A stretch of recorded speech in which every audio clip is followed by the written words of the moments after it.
अस्सलाम वालेकुम दोस्तों, बरखुरदारो आप की दुआओं से हम सारा सफ़र आसानी से तय हो गया।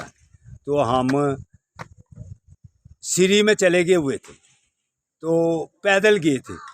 अल्लाह की मेहरबानी से जब हमने उधर देखा कि जुमे का टाइम करीब आ रहा है, पाए हमने छोड़ दिए, पाए सियालकोट में खा लेंगे।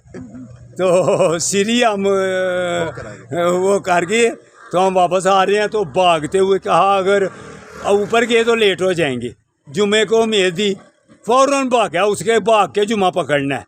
लेकिन रास्ते में इफ्तार साहब, मुमताज़ साहब, रास्ते में मुलाकात हो गई।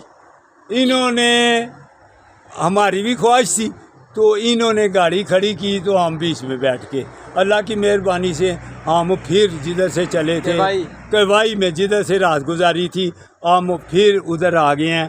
तो ये इसके साथ, ये सैकड़ों के साथ, इनको वोट, ये लाहौर वाले हैं हमारे दोस्त, इनको दावत दी है कि कभी सियालकोट आए थे हमसे ज़रूर मिले। नहीं, अब तो आना पड़ेगा। हाँ, जिंदाबाद, माशाल्लाह, ये कहते हैं हम आएंगे। तो अल्लाह की मेहरबानी से इनका बहुत शुक्रिया, इनकी मेहरबानी कि ये हमें, तो फिर कह रही हो हमसे कोई पैसों का थोड़ा सा शामिल कर लें, ये कहते हैं नहीं हम, तो इनकी बहुत मेहरबानी, बहुत मेहरबानी, बहुत मेहरबानी। ओके, अल्लाह बहुत हाफिज़। अच्छा लगा मुझे भी आपने जो एडवाइस दी है, वो जिंदगी भर साथ रहेगी। इंशाल्लाह, इंशाल्लाह। बहुत बहुत शुक्रिया। अच्छा, उनको सलाम देना सबको, तीनों को। Okay okay. अल्लाह।